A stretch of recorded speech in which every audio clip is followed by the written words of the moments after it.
The Lancet. It is a prestigious medical journal. It recently awarded the unceremonious award to Malaysia for being the most obese nation in Asia. Now, where 44% of our men and 49% of our women are considered obese. I mean, I guess it is not such a big surprise because, I mean, we Malaysians, we love our food and we have an array of fattening and rich food on offer to take as our daily meals. Now, that is why on today's show, we've invited a couple of guests here to hopefully inspire all of you out there to kick away this bad habit of eating unhealthily and also start a new change in your life to lead a healthier and fitter lifestyle. So please help me welcome my guests on the show. We have Datin Farah Dibakan, who's the manager of Lifestyle Modification Center at Prince Court Medical Center. Welcome, yes, Datin, to the show. And we have Yohanes, Nazira, as well as Ao Sui Siang or Brenda. They are the finalists for NST Body Makeover Challenge 2015. So welcome, ladies, on the show.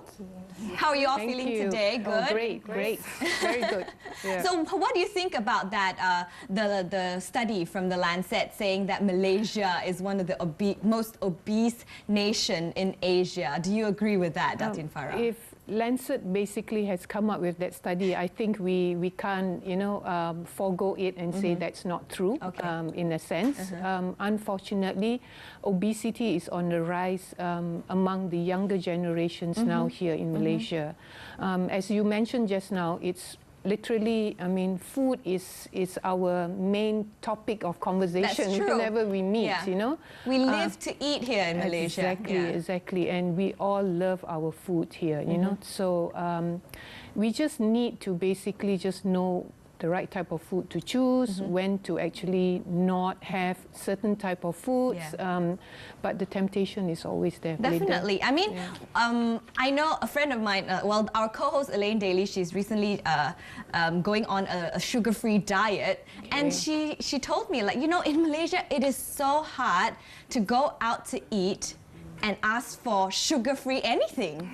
Don't you think? It's like, don't you think our daily meals are just so rich in fattening? Yeah, she's absolutely right. And if we literally actually just go in and say that we don't want any sort of sugar or carbs. Yes, that's right, you know. But then again, carbs are important for us, you know, so we usually always blame carbs and said that carbs is the main, you know, disaster thing for us. But that's how we are brought up, you know, to eating more carbs. That's true. But literally, we should just know how to just reduce the amount of carbs. So Brenda and Yohanes, so both of you are finalists for this body makeover challenge. So what prompted you to want to change your body? Brenda, maybe you can start with you. You know, since I'm young, I have a little bit chubby body, so I don't think that it's a problem until, you know, when you're too hard to find a dress that you love to wear, and about how others people look at you. I mean, like, they don't look at you like a wow. They look at you like, oh my God, she's like so big. But is food always a problem? Like, do you love to eat? Or yeah, and in Malaysia, it's true that it's very hard for us to find a healthy food.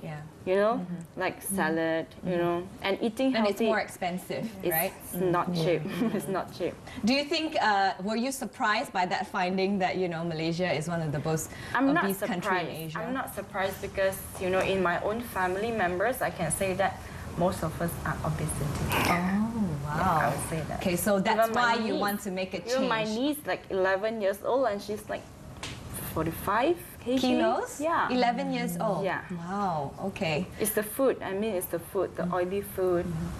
Okay, so how about you, Yohanes? What prompted you to want to take part in this body makeover challenge? Well, I have to say, I was very chubby girl, very obese since I was a small girl. I mean, like, previously I was 130 kgs. Wow, okay. Yes, before I joined this NST Body Makeover Challenge. But it's just that I totally agree with Brenda. It's very, very, very hard, super hard to find jeans because I've never worn any jeans before. It's like, it's just that I think I keep on asking myself, why? Because I love food so much. It's just that, that's your answer, yes, right? Exactly. But when I was like 130 kgs, I keep on asking myself, when? Because until when I'm going to be like this huge? And I'm only like 25. When you're at 25, you definitely want to look gorgeous, isn't it? So that is this time when I really, really, really wanted to change. Okay. It's for me, not for anyone else. Yeah, okay. Yeah. Well, Datin, you know, there's so many types of fat diets out there, you know, eat protein only, take out the carbs and whatnot. But what is the one diet that you would recommend that will help people out there lose weight? It's actually just basically changing your lifestyle. You know, your entire lifestyle. Yes, that's right. This group of people actually, while moving along with them for this last 3 months, they have really totally changed their whole lifestyle. You know, enjoying foods is just part of the puzzle. I mean, even as a dietitian, we still need to eat. We advise everyone else that, you know, you should enjoy your meals, but you just know how to portion control it. You are selectively choosing, swapping around foods which you know what is actually that you should be eating, what you should be actually cutting down.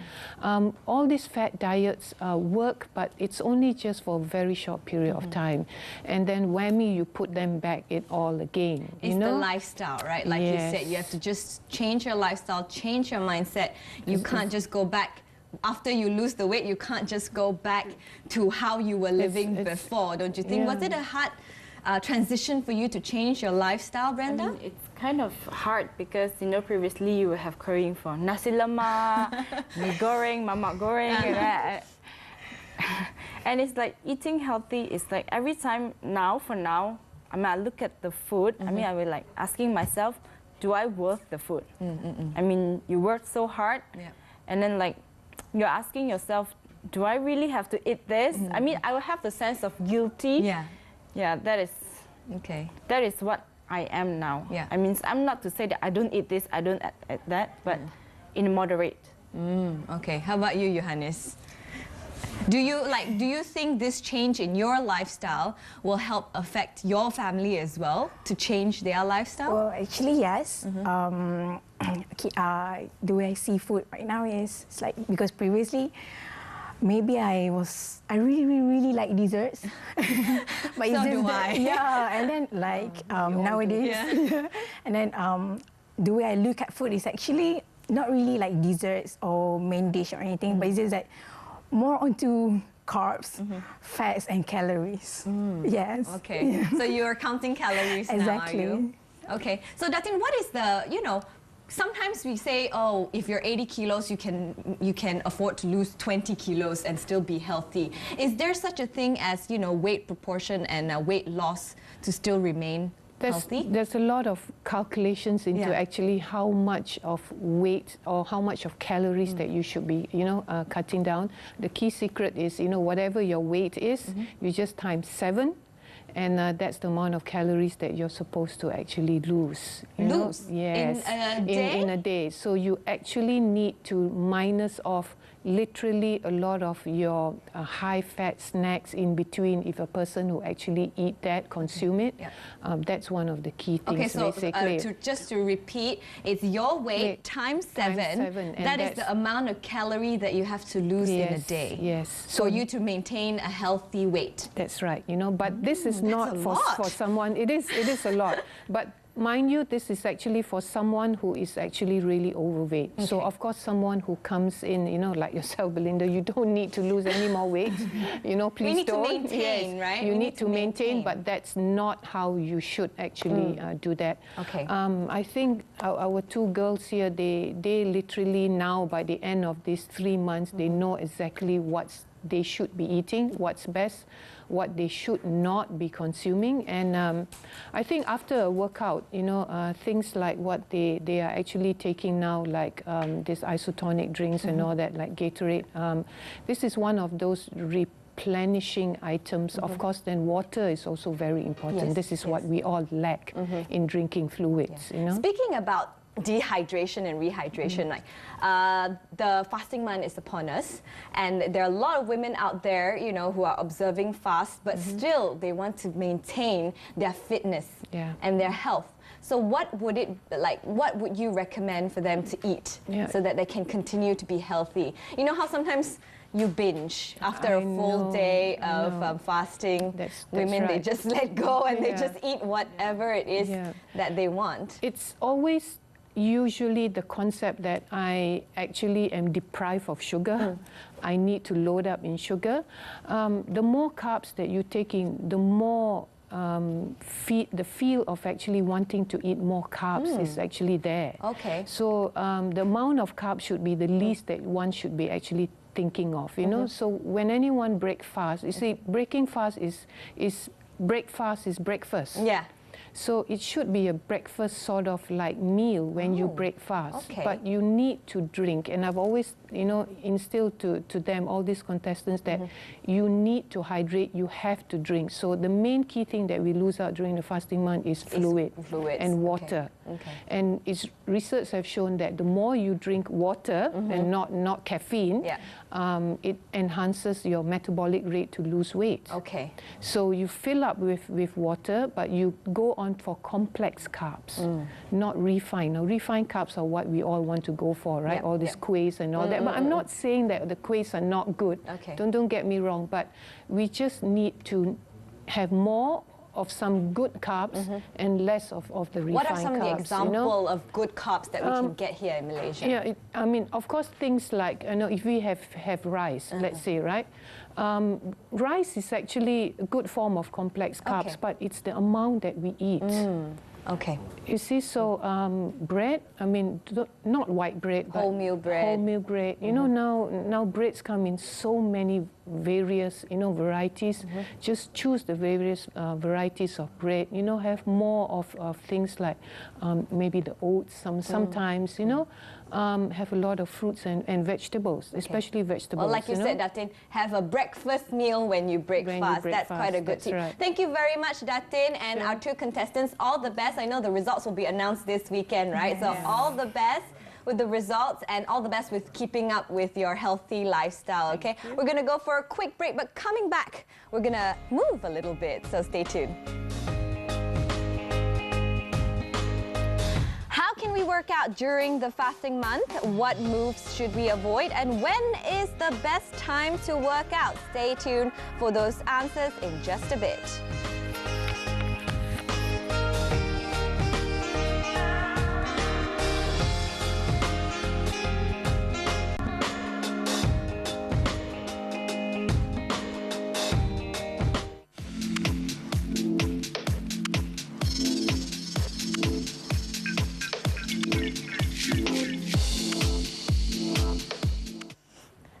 Welcome back to Bella Society. Now, with the Ramadan month fast approaching, you know, you can't expect to not eat from sunrise to sundown and lose weight just because you're not eating, right? And if you do a little exercise during this month, you might even lose more weight because you might be losing more calories than you're putting in.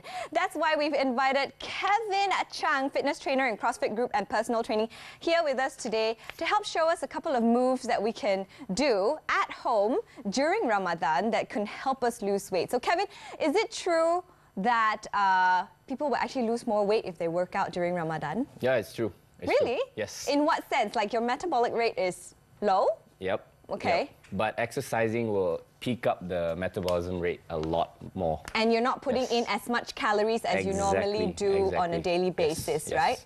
Yep. Okay, so tell us, show us some of the moves that we can do at home, perhaps, that can help us target weight loss. All right. Because cool. I mean, can we actually do cardio? Yes. You can? Cardio will be the best, actually. Oh, really? Yeah. Okay. Because when you do cardio, it's really working the entire body, and it's fast. You don't need to take an hour or 2 hours to do. Yeah, but you can't drink, you see. Yeah. So It's just, it's a matter of really a mindset thing as well. Yeah. Okay. All right, we have Brenda and Johannes who stayed back here with us to do a little bit of workout with Kevin. So if you can just show Brenda and Johannes what kind of workout they can do to help them with their challenge as well. Awesome. Okay. So the first movement I'm going to show is an air squat. Air squat, okay. So these are especially a lady's favorite because it helps tone up the legs and the butt. Yep, and the butt. Okay. That's an important bit. And surprisingly, it actually works the core as well. Okay, if you do multiple reps. Okay. So we're gonna go with the squat first. So just what we're gonna do first is you're gonna start with your feet at the shoulder width. So how wide your shoulders are, that's how wide your feet are gonna be. Slightly point out your toes. Okay. So basically what you want to do is I want you to imagine that you have a stool behind you, okay, that is slightly below your knees. Okay? So what I want you to do is you're going to put your hand out here just to counterbalance, and you're going to put your backside on the stool. Okay? Oh, that's a very low stool, Kevin. Yes, that's a very low stool. Okay? All right, and stand up. Okay? So let's go down a little bit more. Okay? Get down. Okay, so this will tone the muscles. Yes. How would it help burn the fat? Okay, stand up for a while. Okay, so how do you burn the fat, start burning the fat? Okay, so every movement that you do, okay, is gonna burn a certain amount of calories. Okay. A squat would burn about 0.5 to 1 calorie, depending on the body weight and all that. So if you do 100 squats, you're going to burn 50 calories. You know, this is so easy to do. You can watch TV and do squats at the same time, You can cook and do squats. You can cook and... Okay, I don't know about cooking and doing squats. If to buka puasa, you know, you can do squats. Okay. All right, what's our next move? All right, sweet. Okay, so the next movement is a very, very favorite and also a very disliked movement. It's called the burpee. Oh, man. Oh, so we all know this. We all know the burpee, but for the benefit of everyone out there who probably doesn't know this punishment that is called the burpee. It's not a punishment. It's a privilege. It's a privilege. Okay. So we don't need anything at home to do this burpee. No. Just your body. Yes, just your body. Okay. And a little bit of space as well. Okay. I'll give you guys some space. For the burpee, I'll just show it first. Okay. So it's a 4-step movement. Okay, first thing you want to do is do a bit of a squat. Okay, doesn't have to be the right one. You're going to put your hand on the floor, drop into that. Okay, if jumping back is a problem, you can just step back.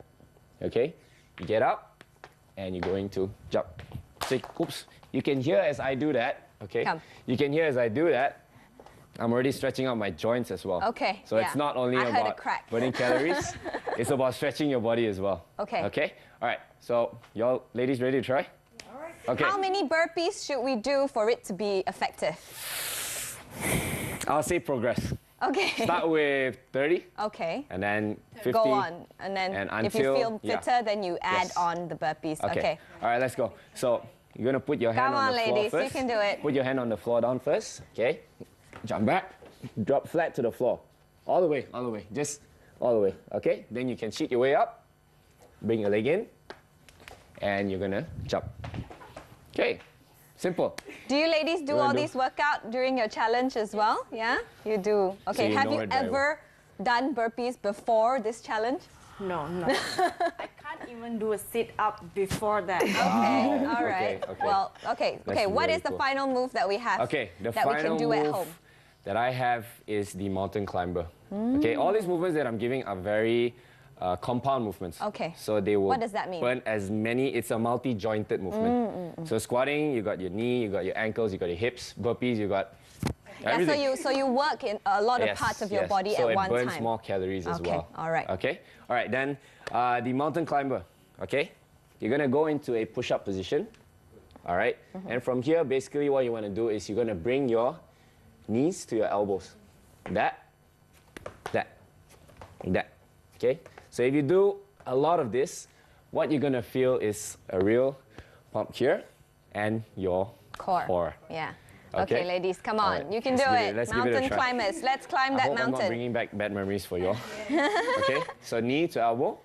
Okay, kind of like a Spider-Man. Okay, and Quickly switch to the other leg. So if your knees cannot touch your elbow, does it work too? You will, yes. Just go as far as you can. Okay, progress, yes, like progress, Kevin was saying. correct. Like you start slow and then you go further, push yourself further. Okay. Yes, correct. Okay, so Kevin, what is the best time? There are certain, school of thought about what is the best time to work out during the fasting month. Is it before you start to fast or after you break fast? Okay, there's two scenarios. Okay, first scenario is the person already working out before. So stick to what you're used to. Okay. Yep. Okay, then your body will be able to recognize that that consistent time. Okay. For the person who doesn't, I'd recommend actually just before you break fast. Just before breaking fast. I know that's the worst time. You're really tired, but just and you're really hungry. Yeah, I know, really hungry. But just do 5 minutes. Just do 5 minutes. Then immediately you can. 5 minutes of these compound exercises. Yes. Okay. High rep or in a second? Yeah. Start with 5 minutes. Okay, so 5 minutes, what you can do is, I'm going to do 5 burpees, 5 squats, and 5 mountain climbers. Like that for 5 minutes. Go slow. Then you start to build. So that the moment you break fast, you'll be able to recuperate all that calories that you've burned already. Okay. How about for our older women who probably are not so strong in doing burpees and whatnot? Okay. What can you recommend Very them simple. to do? Okay, you just need to put a chair against a wall. Okay. Okay, so for the chair, what you're going to do is, basically you're going to put the chair on the wall and you just squat like that. And sit on the chair? Yes, so you make the movement easier. You sit on the chair and you stand up. I see. For the burpee, you can stand, go down on the chair. Remember, you have to be leaning on the wall. Okay. Put your leg back and then come up and jump. Okay. Again, it's a burpee. All right. For the mountain climber, hands on the chair and like that. Okay. Like I said earlier, you can definitely do this while you are, preparing food. That Kevin was saying, while you're still preparing food to break fast. And the best time, you said, is if you have been constantly working out, you can work out in the mornings. Yes. But wouldn't that make you very thirsty after you work out in the mornings and you cannot drink? That's one problem, I think. For us, for me as a non-Muslim, I feel like not drinking after a workout is going to be really bad for me because I get dehydrated. All right. For that, it's, I would say, trial and error. Okay? If you do the workout for the first day, it's really hard for you towards the end of the day, then switch to another time. Maybe towards the end of the day, midday. Okay.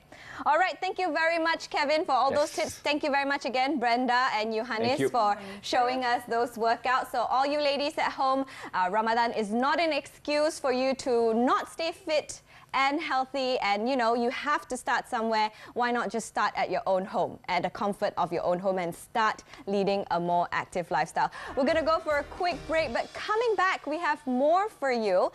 Protein shakes and supplements, are they good for breaking fast? We'll talk about that later on the show.